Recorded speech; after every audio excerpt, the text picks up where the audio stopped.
कि ये है बबुआ के खुश को के जाई बहना। हम दो रिकॉर्डिंग डांस कर देते हैं, एगो छठ के करब आएगो कि दहरा दब उठल दादा कमर के भीतरिया भीतरिया। दीदी अरे इनको कर ले दे दो भाई, भाई आ रहे हैं, इनका समझ में आ रहा है कि सम्मान करने आ रहे हैं, बाकी थोड़ा दिक्कत लग रहा था। वो गोवन भी लग रहा माई कहाँ है माई? और जाए में भी टाइम लगी और हम आप सबसे मिले खाती हम 4 गो गाना शूटिंग करे करे नहीं। जर्मनी से आर्मेनिया से दुबई से फिर शाहजहां के शाहजहां सर। हाँ देखा तो लड़का जाना तारा सर शाहजहां। लेकिन आप लोगों का प्यार इतना मजा आया, मुझे लगता है कि जी जमीन तो बहुत बड़ा, शायद सरकार की नजर अगर ये जमीन पर पड़ गई शायद सरकारी जमीन हुई। हमके लागत है कि कम से कम यह नहीं हुई तो 2000 बीघा जमीन हुई, बहुत से ऊपर बना। अगर ये जी फिल्म सिटी के निर्माण हो जाओ तो हमके लागत है कि पूरा बिहार में समा जाए। लेकिन हम केहू के दोष नहीं दे सकते। हम आखिर बताई हम एगो अभिनेता है, कलाकार है, हम नेता तो है ना। हम के करे के दोस्ती अनाज के की दोस्ती समाज के करा के दोस्ती अनाज के की दोस्ती समाज के, गैस के जी की प्याज के। देखिए इंसान में एक बात बताए आपसे, वो ट्रेन गलत नहीं होती है जो लेट होती है, वो सवारी गलत होती है जो उसमें सफर करती है। हमें अपने आप को समझना तो पड़ेगा ना। हम अपने बच्चों की भविष्य तय नहीं कर सकते। हमें अधिकार तो मिलता है तो कम से कम हम उस अधिकार के साथ हम अपने ऐसे इंसान को चुने जिससे हमारा भला हो सके। आज अगर यहाँ फिल्म सिटी बन जाए तो मुझे लगता है कि खेसारी लाल यादव यूपी में शूट करने जाते हैं, वहाँ पे कम से कम 60 से 70 लाख रुपया भैया प्रोड्यूसर और डायरेक्टर यूपी सरकार को दे के आता है। वहाँ कम से कम 300 लोगों को रोजी मिलेला, रोज कलाकार हो जी पैदा होले, रोज कलाकार काम करेले। लेकिन बिहार सरकार के कोनो चिंता नहीं है। ये बताएं खेसरिया चाहे जितना भी संपत्ति बनौले बा बॉम्बे में बनौले बा, अगर वही चीज बिहार में रही तो खेसरिया का सारा संपत्ति बिहार में रही ना, हम अपना परिवार के अपना भाई लोगों के साथ रहते तो हमके भी तकलीफ होला, हमके भी अच्छा ना लगे कि हम दूसरा शहर में जाके दूसरा राज्य में जाके 2 रोटी कमाता नहीं। हमके शर्म लागेला दूसरा के जगह काम करे में, लेकिन क्या करी जब हमारे खेत बंजर हो जाए तो हर तो दूसरे के खेत में चलावे के पड़ी हमके। और हमारा खेत बंजर, हम किसान हो के भी इस खेत को आबाद नहीं कर पा रहे हैं तो गलती हमारी है। गलती हमारी ये है कि हम जब इलेक्शन आता है तो खाली 2 फ्रूटी पिए लगे तो बटन दूसरा जगह चल जाता है। सबसे पहले एक दिन की खुशी को मारना पड़ेगा अगर आपको पूरे जीवन की खुशी लेना है। एक दिन की खुशी को जिस दिन आप मार दीजिएगा, अधिकार वो आपका नहीं है, वो आपके बच्चे का भविष्य है जो आपको तय करना है। पैदा करना ही बच्चों का भविष्य नहीं होता, शिक्षा देना ही भविष्य नहीं होता। ये बताइए खेसारी के बेटा बेटी है, खेसारी का लगे पैसा बता वो अमेरिका में पढ़ा दिए, लेकिन सबका लगे वो सक्षम तो नहीं खे ना जब अपना बेटा बेटी का अमेरिका में पढ़ाई। तो बिहार में कितना लोग खेसारी बजे एक गो ना, एक खेसरिया बा। ये बताइए आज भी हमारे बिहार के नेता हैं, यूपी के नेता हैं, सबके अपने बच्चे कोई अमेरिका में पढ़ता है, कोई लंदन में पढ़ता है, कोई मॉरिशस में पढ़ता है। किसी किसान का बेटा कहाँ पढ़ने जाता है क्योंकि उसकी क्षमता नहीं है। क्योंकि इन लोगों ने अगर यहीं पे स्कूल दिया होता तो इनके भी बच्चे यहीं पे शिक्षित हो जाते। लेकिन इन्होंने जब अपने बच्चे का भविष्य तय नहीं किया तो हमारे बच्चों का भविष्य तय कहाँ से कर पाएंगे? अब ये बताइए कि यूट्यूब पर डाल दी तो लोग ये खेसरिया राजनेता हो गए।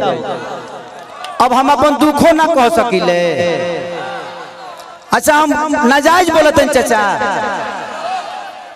अभी बताइए खेसरिया जब अपना खातिर हॉस्पिटल नहीं बनवले तब गांव भर के इलाज कहाँ से कराई?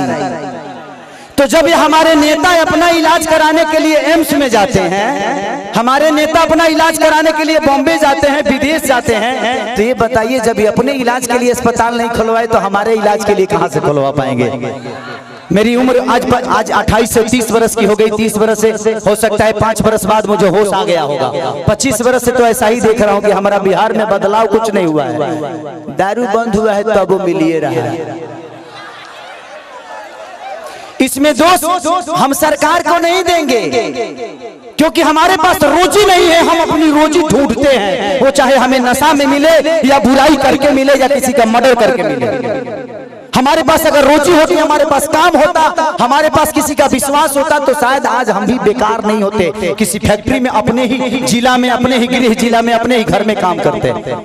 तो जब इंसान बेकार होता है तो वो गलत काम करता है। तो गलत काम तभी होता है जब इंसान फुर्सत में होला। गलत काम हो टाइम ना मिले। सही बताओ, तार गेहूं के दवरी आई तो तू दूसरे के टिकोड़ा तुरे जीवो, तू अपन गेहूं दही बना। तो जब हमारे पास अपना वर्क होता, हमारे पास फैक्ट्रियां होती, तो आज हमारे भी घर की औरतें अपने पति के साथ रहती। ये अपने पति के लिए तरसती नहीं कि होली में आएंगे तो दीपावली में आएंगे। आज हम अपने बच्चों के साथ होली मनाते, दीपावली मनाते। हमें दीपावली मनाने के लिए किसी का परमिशन लेना पड़ता है, किसी से लेटर देना पड़ता है कि सर हमको जाना है अपने बीबी के पास, छठ आ गया है। तो हमें तो त्योहार मनाने की भी आजादी नहीं मिलती है। ऐसे राज्य में हम पैदा हो गए हैं। हमें ऐसे राज्य से नफरत नहीं है, लेकिन यहाँ के सिस्टम से मुझे नफरत है कि यहाँ के सिस्टम हमें कहीं का नहीं छोड़ा, कहीं ले ही नहीं गया। इनका एक ही काम है कि जब बाढ़ आई ना, इलेक्शन के बाद हमें रोज मिली। अगर इलेक्शन बा जहाँ बाढ़ आई कि चिवड़ा खाद खाद पेट मॉल हो जाए, खूब खाए बरवा चिवड़ा। लेकिन यही इलेक्शन बीतते ही एक भी आदमी, हाँ, जो आपके दर्दों को समझता है। मैं किसी राजनेता पे उंगली नहीं उठा रहा हूँ, मैं सिस्टम पे बात कर रहा हूँ। मुझे दुख होता है ऐसे देख के। इस जमीन को देखा तो मैं अपने अखिलेश बाबा से बोल रहा था एक बात कि बाबा इतनी अच्छी जमीनें हैं, ऐसे ही जगह पे हम शूट करने जाते हैं तो वहाँ फिल्म सिटी बन गया है। यही जंगल मुझे मिलती है मैं जब शूटिंग करने जाता हूँ। तो इससे कुछ वीआईपी नहीं मिलता है, लेकिन हमें वहां मिलता है क्योंकि वहां के सिस्टम ने उस जगह को बनाया है। व्यवस्था तो हमनी के बनावे के परी। साल अच्छा 5 साल में एक बार मौका मिला, वो करो में हमनी के फ्रूटी पे घा जाइले से कहां से व्यवस्था के दे दी। हमें अपने आप को बदलना पड़ेगा। आपको बदलने के लिए आपको अपने आप को बदलना पड़ेगा, तब सिस्टम बदलेगा। क्योंकि सिस्टम चलाने वाले आप हैं, आप उनको अधिकार देते हैं सिस्टम चलाने के लिए। तारा पैसा से फॉर्च्यूनर पर खेसारी लाल चढ़ेले। खेसारी के कल से सुनल बंद कर दे। खेसारी के औकात नजर आ जाएगी। खेसारी तो कितना बड़ा स्टार हुआ। मैं अपनी बातें कर रहा हूँ। तो जब खेसारी लाल यादव की औकात आपके हाथों में है, मेरा भविष्य आपने तय किया है। एक दूध बेचने वाले बेटा, एक लिट्टी बेचने वाले बेटा स्टार आपने बनाया ना। मेरे पिताजी कभी मेरा सिनेमा नहीं देखते हैं, लेकिन आप लोग अपने बेटा के लिए अपना हाथ तक फाड़ लेते हो। तो मेरे बाप से बढ़ के आप सब होते हो, इसीलिए मैं हमेशा आप सबसे प्यार करता हूँ। मैंने अपनी जगह पहचानी। रास्ते खत्म नहीं होते हैं, जहां खत्म होते हैं वहीं से एक दूसरा रास्ता बनता है। वो आपको चुनना है कि आप जाना कहां चाहते हो। ये पत्थर भी विश्वास क्यों जगा देता है। हम राम को क्यों पूछते हैं यार? पूछने का कारण है कि राम ने कर्तव्य किया है, और हम पत्थर में भी भगवान ढूंढ लेते हैं। और हम इंसान होकर एक इंसान को नहीं बदल सकते। क्या हम अपने बच्चों का भविष्य तय नहीं कर सकते? पत्थर में विश्वास ढूंढ लेते हैं, लेकिन हम किसी नेता में अपना भविष्य नहीं ढूंढ पाते हैं, क्योंकि हम फ्रूटी पे बिकते हैं। हमें फ्रूटी छोड़ना होगा। 5 साल बाद मौका होता है, ऐसा काम कर दो कि आदमी लोग बन जाओ। अपने आप समझ में आ जाए कि नेतागिरी का होला। हर आदमी के लिए बात करता हूँ। मैं देखा तो मुझे दुख हुआ कि इतने सारे जमीन के बावजूद, मैं किसी सरकार पे उंगली नहीं उठा रहा हूं, लेकिन मैं बातें बोलता हूं कि अगर मेरी बातें YouTube के माध्यम से कहीं ना कहीं तो चलिए जाए, हम जाना था। लेकिन मैं यही कहना चाहता हूं सरकार से कि यहाँ 5000 एकड़ जमीन है, 100 एकड़ में एक फिल्म सिटी बना दो यार कि मैं अपने भाइयों के साथ यहाँ शूटिंग करने आऊँ। अगर मुझे लगता है ना, अगर यहाँ पे फिल्म सिटी 100 एकड़ में बन गया तो बिहार की सबसे खूबसूरत ये जगह होगी, ये मेरा दावा है, ये मैं जानता हूँ।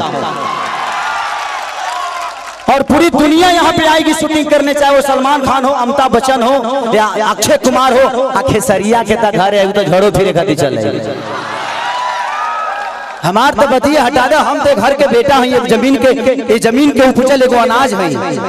लेकिन दुख होता है, हमके बड़ा दुख लगल है, ऐसा नहीं होता। ये जगह देख के दुख ना लगल है।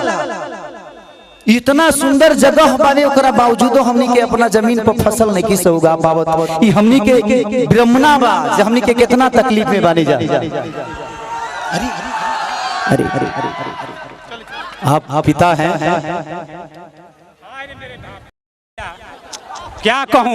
अरे वो तो बहुत दूर की बात कह दीजिए, हम लोगों को चलने के लिए रोड नहीं मिल रहा है। देखिए यहाँ से वहाँ से एक बार एग्रीमेंट भी हुआ था, सरकार बनने नहीं दे रही है। हम लोग क्या करें, अब कोई रास्ता नहीं मिल रहा है। तिल्हार से यहाँ आने जाने के लिए सेमरा तक रोड हुआ था, सरकार वन विभाग करने नहीं दे रहा है। ये तो बड़ी बात कह दी, 500 बीघा काम करने के लिए।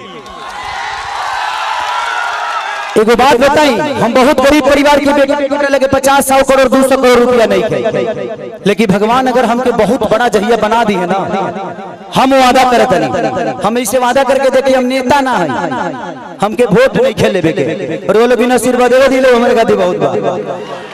हम वादा करते नहीं कि भगवान अगर हमके बहुत बड़ा आदमी बना दे ना, तो हम अपना पैसा से फिल्म सिटी बनाए भेजी गया, जमीन लोग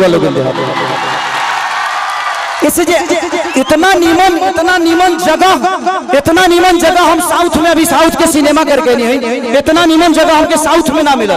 हम अपना जीवन में पहली बार इस जगह पाइल भाई, इस जगह पे आया, इस जगह पे आके ऐसा लगा जी यहाँ जन्नत है। और यहाँ पत्थर नहीं, यहाँ हर पत्थर पे एक इतिहास बना हुआ है, बस लोगों को पढ़ना आना चाहिए। लेकिन मुझे नहीं लगता कि इस सरकार को कभी ये पत्थर नजर आएगी। इनके नजर में ये पत्थर है, क्योंकि इसके लिए आपने मंदिर नहीं बनाया ना। एक पत्थर को रख के जब हम मंदिर बना देते हैं तो उस पे जल चढ़ने लगता है।